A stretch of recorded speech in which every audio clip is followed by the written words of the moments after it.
On a rainy Valentine's Day in 2000, a small town in North Carolina was changed forever. 9-year-old Asha Degree quietly packed her book bag in the middle of the night and walked away from her home, never to be seen again.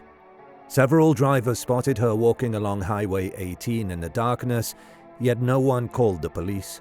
By morning, Asha had vanished without a trace, sparking one of the most mysterious child disappearances in North Carolina's history. In 2024, a major breakthrough occurred when forensic advancements led to the identification of key suspects, finally providing long-awaited answers in Asha Degree's disappearance. Still, major questions remain about what truly happened that night. Welcome to Bad Things. Join us as we dive deep into the baffling disappearance of Shelby's sweetheart, Asha Degree. This is a story of undying hope, relentless investigation, and a family's desperate search for answers that continues to this very day.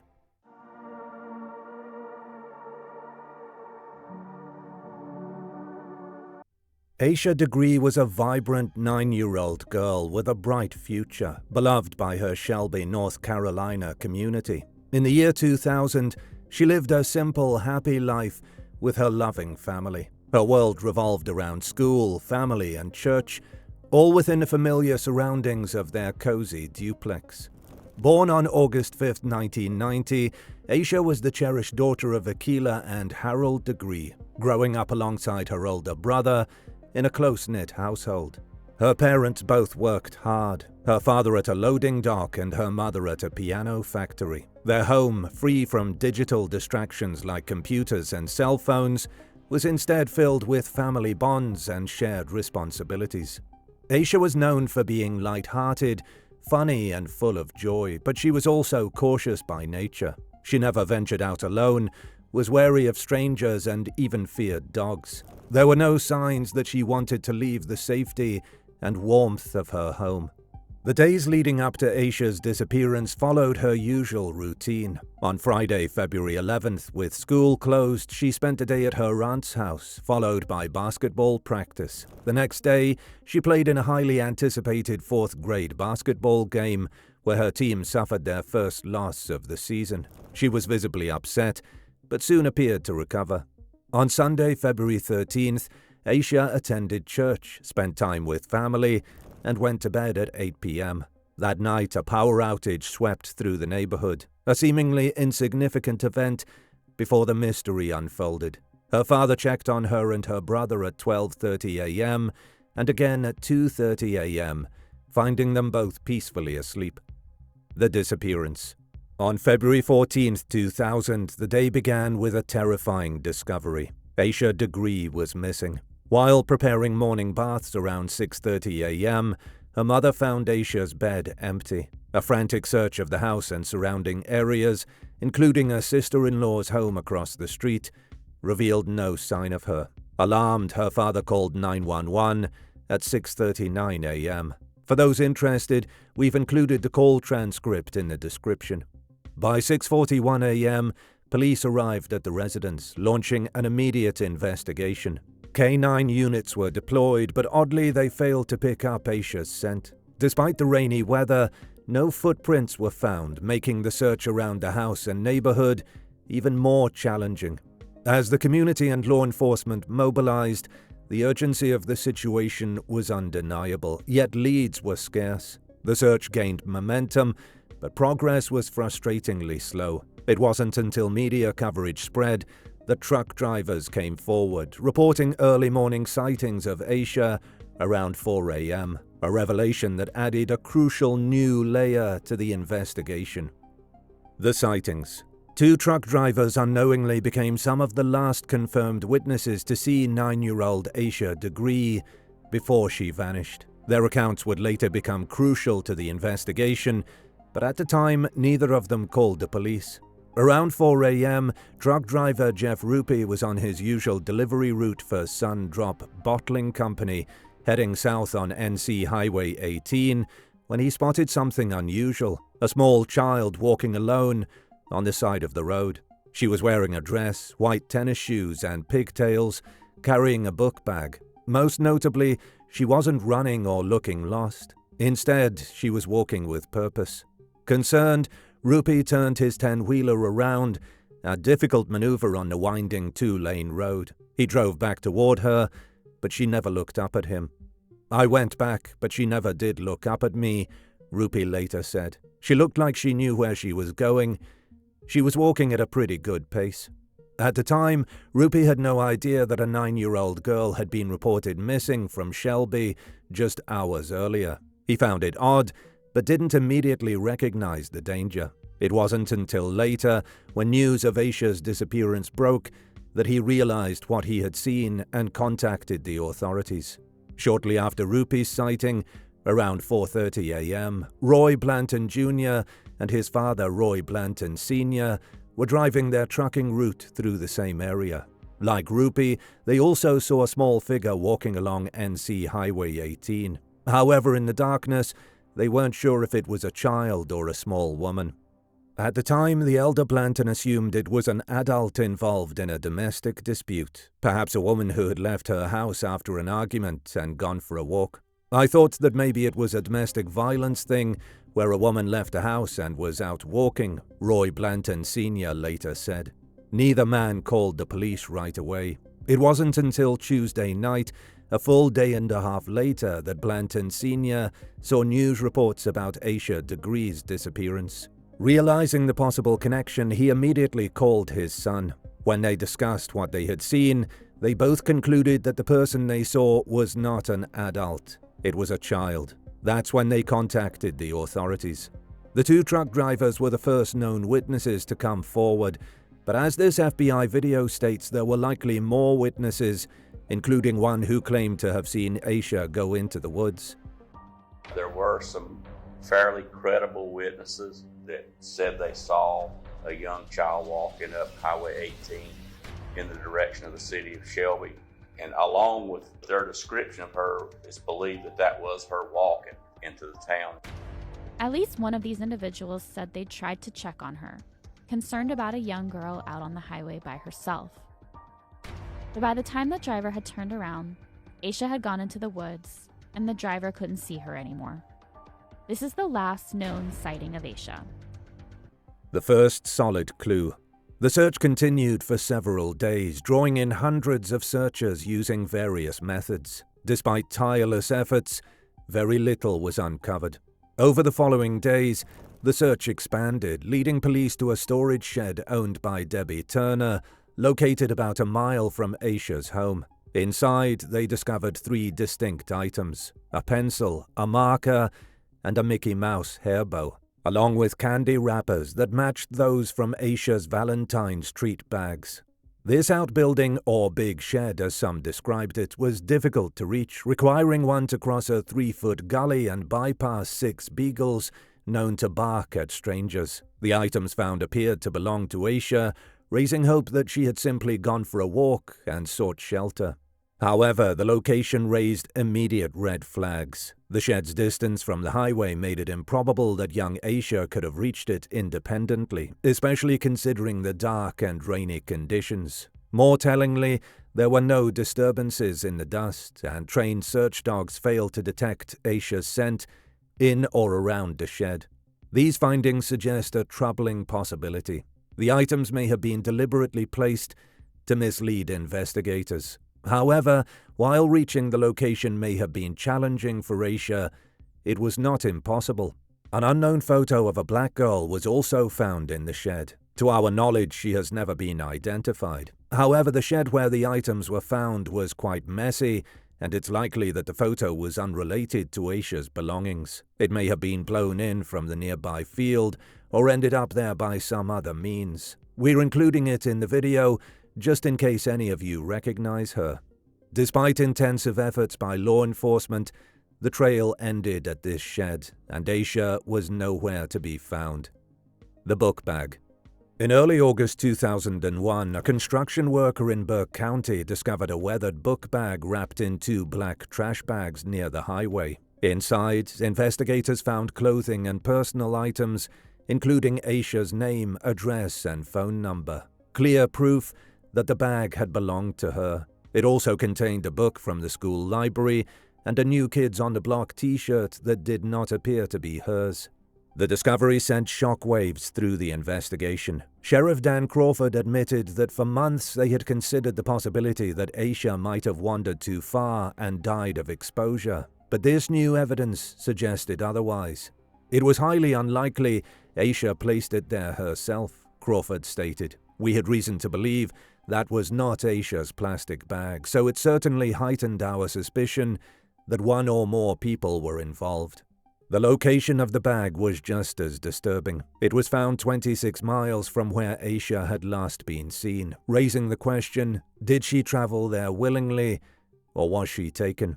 Investigators began preparing a massive search operation, coordinating federal, state, and local law enforcement to comb the area for further clues. Aerial photography from the FBI was used, and only trained search teams were allowed, no civilians. Authorities also re-interviewed witnesses and potential suspects, hoping this new lead would help unravel what really happened to Asha after she was last seen walking along that dark highway. The green car. In May 2016, a previously unknown piece of information was released by the FBI. Asha may have entered a dark green vehicle on the morning she went missing. A witness reported seeing a girl matching Asha's description getting into a car on Highway 18, near the location of her last confirmed sighting. The vehicle was identified as an early 1970s Lincoln Mark IV or Ford Thunderbird, notable for rust around the wheel wells. This vehicle is now considered a vehicle of interest, and it was seen twice on the day of her disappearance, said Cleveland County Sheriff Alan Norman. This discovery was made through investigative work by the Sheriff's Office in coordination with the federal government.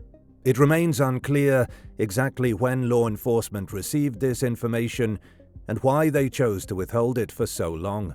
Over the years, numerous individuals have fallen under suspicion, and some have even falsely confessed to the crime. Yet, one by one, they have all been investigated and ultimately ruled out, leaving the case as frustratingly unresolved as ever, up until now. After 24 years of silence, new suspects emerge. In 2024, investigators finally named suspects in the decades-old cold case. Police now believe with certainty that Asha Degree was killed and her body concealed.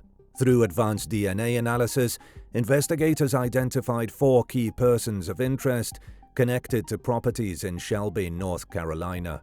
Roy and Connie Dedman, owners of multiple properties and a rest home. Their daughter, Anna Lee Victoria Dedman Ramirez, who was 13 years old at the time. Russell Bradley Underhill, a former resident of the Dedman rest home who died in 2004.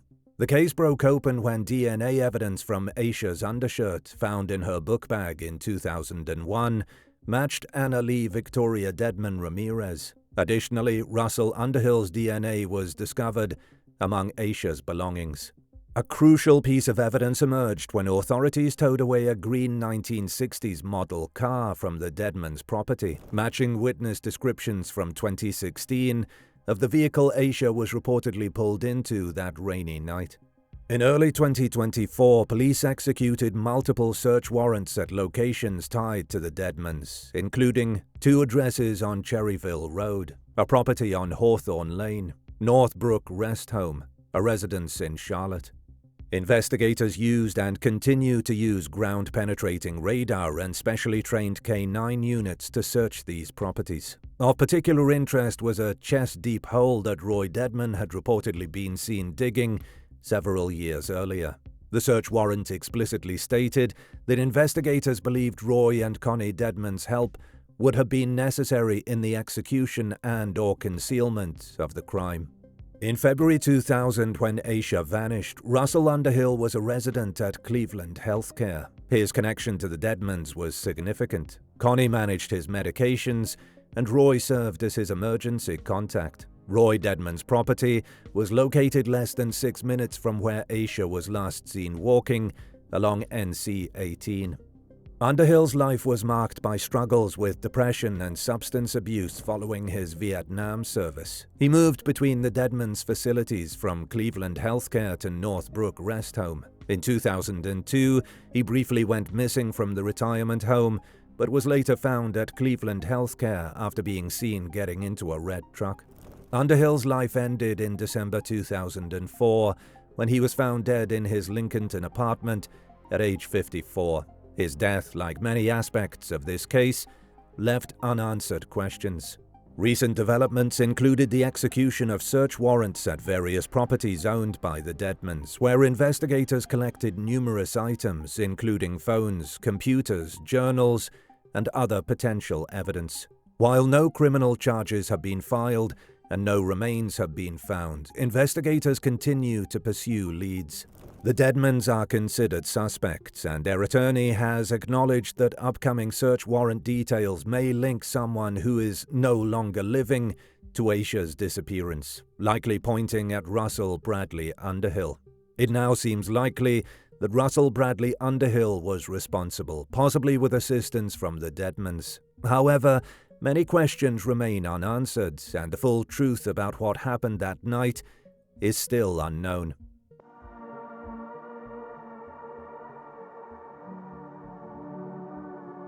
Even though we can now assume we know who did it, many questions remain unanswered. The biggest questions now are why Asha left home that night and how she met her killer. What makes this case so unique is that every theory seems highly unlikely and none fully makes sense. The YouTuber Dr. Grande puts it this way. There is the sense that the public is not aware of all the facts in the case. Like perhaps the timeline must be different. There must be other evidence about contact that Asha had with other people. There is a piece of information out there somewhere that would make one theory more plausible. If this missing puzzle piece doesn't exist, then we are left with unsatisfying theories, none of which make much sense, yet one of them must be true. With that in mind, let's dive into the different theories. Theory number 1, sleepwalking. The suggestion that Asha Degree sleepwalked out of her house has been discussed frequently, but the evidence clearly shows this wasn't possible. Consider what would have needed to happen. She would have had to pack a backpack in complete darkness with carefully selected items, including matching clothes, family photos, and personal belongings, all without making any noise that would wake her family. Even if we assume the bag was all ready the evening before, it seems a stretch. The weather conditions that night were extreme, with cold temperatures and heavy rain. Anyone stepping outside in night clothes would have immediately awakened from the shock of cold rain hitting their face. Adding to this, Asha would have had to navigate 1.3 miles in complete darkness while carrying a heavy backpack that grew even heavier as it absorbed rain. The science of sleep also contradicts this theory. Sleepwalking occurs during deep sleep, which only lasts 20 to 40 minutes per cycle. The entire sequence of events took much longer than this, meaning Asha would have naturally cycled back to lighter sleep and awakened. Furthermore, she had no previous history of sleepwalking. When we consider these factors together, the organized packing, harsh weather, complex navigation, and basic sleep science, it becomes clear that sleepwalking cannot explain what happened to Asha that night. Theory number 2, grooming. A theory suggests that Asha was groomed and had planned to meet someone that night. Internet sleuths have suspected various people in her life, including her basketball coach and family members. However, now that authorities have named persons of interest, the grooming theory seems highly unlikely. Asha's parents seemed to be genuinely good people who had built a life for her centered around family, basketball, school, and church. If Russell Underhill had been approaching Asha, it seems highly unlikely that no one would have noticed. Given what we know about him, his struggles with alcohol and his disorganized life, such a person interacting with a child would have likely raised concerns. If the abduction was pre-planned, it would also have made more sense to pick her up at a closer location rather than having her walk such a long distance in the middle of the night, which carried significant risk of her meeting others who would take her home. But again, nothing in this case truly makes sense, so nothing can be ruled out. Other theories. Over the years, there has been a great deal of speculation, but since authorities seem confident that Asha was killed and buried somewhere, it makes little sense to explore these theories further. This includes suspicions about her parents, the possibility that Asha ran away and is still alive, and the theory that she died from exposure. Before we dive into what most likely happened, please consider subscribing if you haven't already. We have plenty of mysteries coming your way.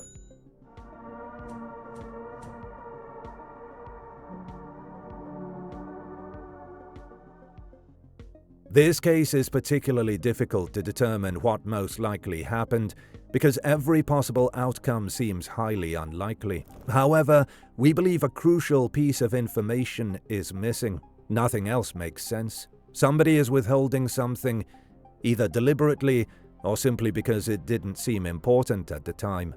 Asha was known to cuddle up with her brother when she was scared, and when she grew older, she would sleep on a mattress next to his bed for comfort. For her to suddenly decide to go out into the cold, windy and rainy night, there must have been some sort of trigger. Many point to the basketball game on the Saturday before her disappearance. While she was visibly upset, reports indicate that she quickly brushed it off and seemed happy shortly after. And as Dr. Grande says, 9-year-olds usually do not conceal their emotions very well. Many of their actions are impulsive. If Asha was that upset to the point where she was willing to run away, people around her would have detected something was wrong. Others have suggested that Asha may have been influenced by The Whipping Boy by Sid Fleischman, a historical adventure novel about Jemmy, a poor boy who is forced to take punishments on behalf of Prince Brat, a spoiled and mischievous royal. When the prince runs away from the castle and drags Jemmy along, the two must outwit outlaws, survive on their own, and ultimately learn the value of friendship and responsibility. We believe that both the basketball game and the book may have played a role, but they don't explain the full picture.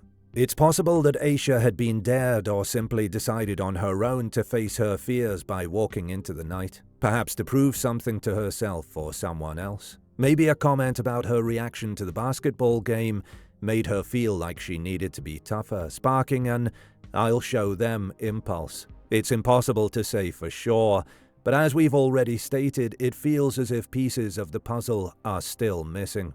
This uncertainty also extends to the timeline after she left home. For years, the public believed that her last confirmed sighting was when she ran off the road, until the 2016 revelation of a witness statement about the green car. The inconsistency is confusing, to say the least. However, one thing we strongly believe is that Russell Underhill saw Asha and took his chance. Many have speculated about a hit-and-run cover-up, but we find this unlikely. Such an event would have left physical evidence, especially given the extensive search efforts. Instead, we believe Underhill was driving Deadman's car, spotted Asha, and immediately abducted her. What happened next is not for us to speculate on, other than that Asha did not survive, and that Underhill disposed of her body. He then brought her belongings to the Deadman's home, where their daughter Anna ended up with Asha's undershirt, maybe as a gift. It's likely that the Deadmans later discovered Asha's name in a book and realized the gravity of the situation. To protect themselves, they may have helped Underhill hide the book bag, fearing that they would be implicated. They might even have helped in moving the body, given the witness statement of Roy Deadman digging a hole. One question unanswered is why they never got rid of the car, even after it was named a vehicle of interest in 2016. Perhaps they assumed that, after so many years, it no longer mattered. Or maybe they thought that suddenly disposing of it would seem even more suspicious.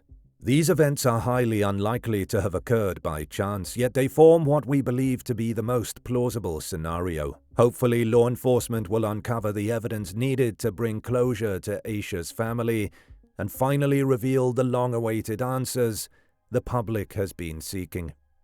What do you think? Do you agree with our analysis? Let us know in the comments, and we'll see you in the next video.